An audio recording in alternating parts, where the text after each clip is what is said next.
Lately, this Tim Talk, I don't know the name to put on it. It's I like to say, let's say, no judgments in nature. And with the preface is that lately I've been experiencing a lot of sadness around damage that I've noticed animals are receiving from human beings. Now, we know this is endlessly happening. This is no big secret. But lately, I've done a bunch of beach walks for kids' classes down in Santa Cruz. So I've been down there quite a bit. And you always see things on the ocean. Just some stories.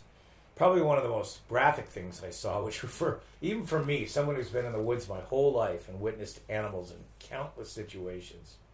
I was at this place called Point Lobos. It's a beautiful, beautiful place on the coast near Carmel. I love to go there. It's sanctuary for me.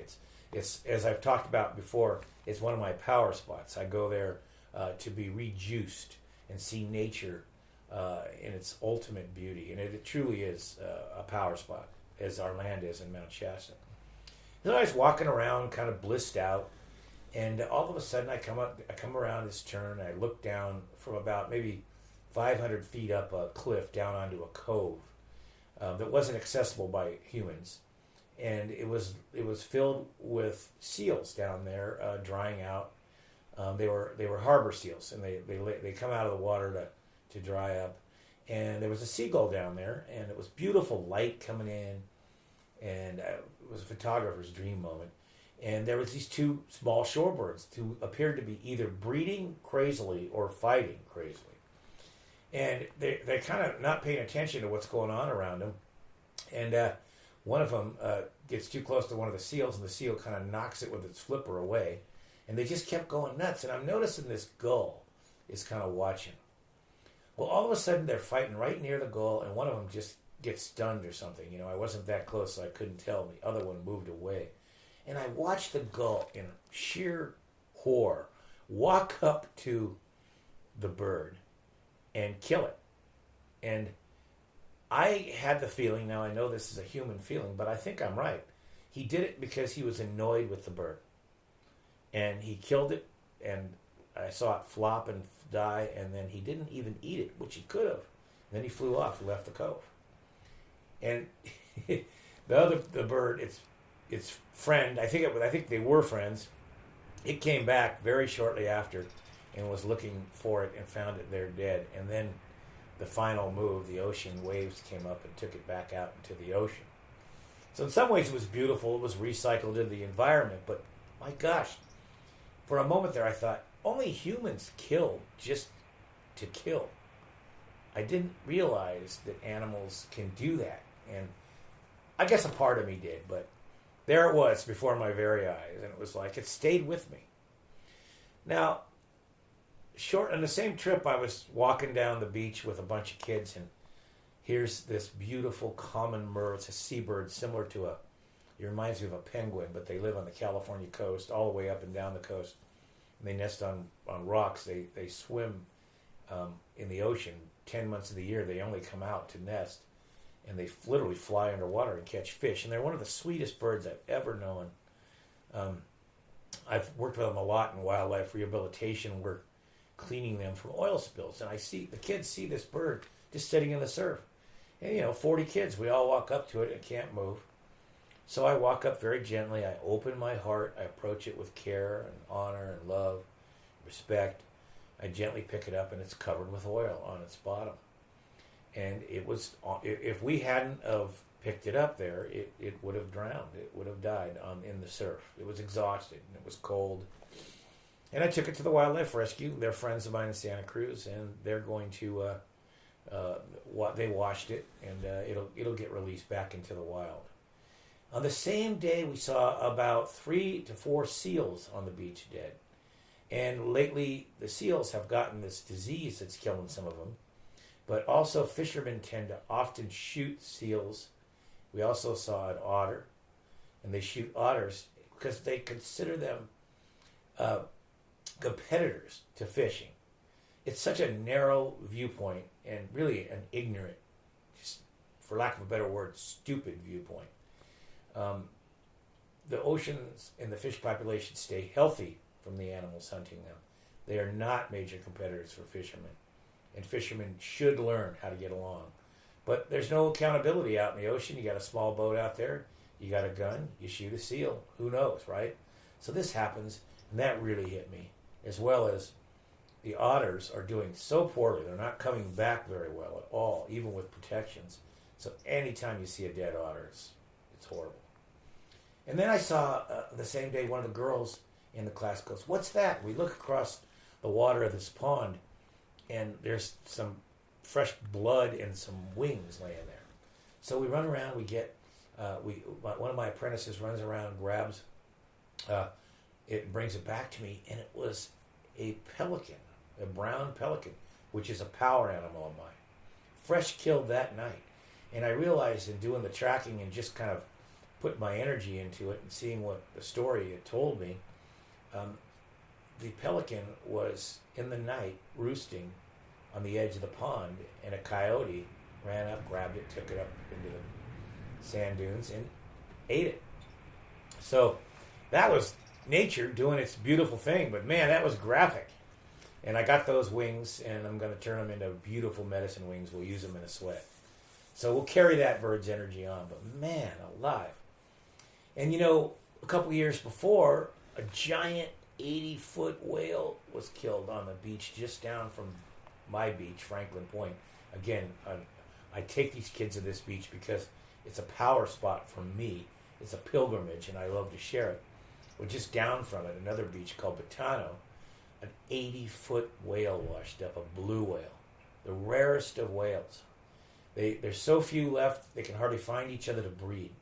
And this beautiful female, what a loss, a female, was hit by a ship while she was sleeping.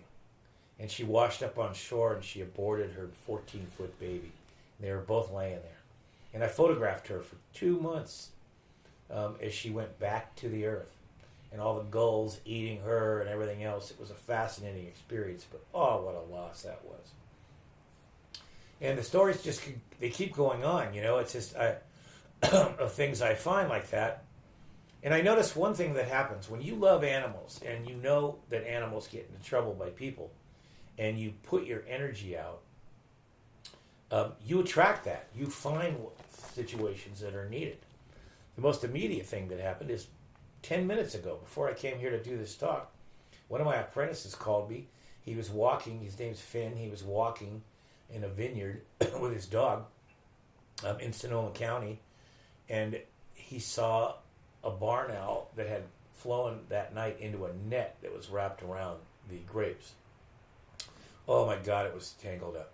And here's the beauty of technology. I talked him through how to cut it off the bird, watch out for his talons, cover him up so he doesn't get too stressed. It took about a half an hour, and he did it. Then he sends me a photograph, and the bird, it looked like his wing might be damaged, and he couldn't fly away. So I had Finn take him to the wildlife rescue there, and we hope he'll be able to be saved. Often when birds of prey's wings are broken, they can't be healed, and they're euthanized. So it's really sad. But to think this bird's flying, enjoying its life, doing a favor for the vineyard people, hunting rats and mice that eat grapes, and they eat a lot. They'll eat about 10 to 15 a day of them. And then it flies into a net, and it's hanging there all night long. You imagine practicing one of the great gifts that we humans have is empathy. Practicing that and just putting yourself in that bird's place for a minute and feeling what it went through the whole night. And then this young man, even though his heart was open to it, taking him and cutting him off the net, the dog barking, you can imagine, So I can tell you stories like this all day long, and you probably have your own. But we have this great saying in our code of honor in the school: help when help is needed. It's a great saying. Help when help is needed. Whether it's working in the kitchen, working in the school, working in your life, when help's needed. And often the right person will show up in the right situation at the right moment. I rarely do I believe there's accidents. So if you are the kind of person that's willing to help wildlife, that energy will get put out there. And hey, situations will show up, and then you've got to rise to the occasion and do it. Now, one of the things that gets us into so much trouble in our lives, and particularly with nature, is our judgments. Now, you're never going to get rid of judgment. I had a great spiritual teacher named Edmund Bowles years ago. Edmund Bowles, he was a wonderful man. And he just believed so strongly in living your life without judgment. And he said, make it your life's purpose to not have judgment. And then he also said, and you'll never achieve it. And he was right. Because it's so easy to be judgmental as a human being. But the more that you can eliminate judgment. So you have to be able to identify when it's coming into your being. You have to be able to identify it and then acknowledge it and let it go. The more you can eliminate judgment, the more magical, spiritual, mind-boggling moments, connections, experiences, relationships, gifts will come your way. Judgments, it's kind of like just making an X across everything good that can come your way, right? Now, you can make observations.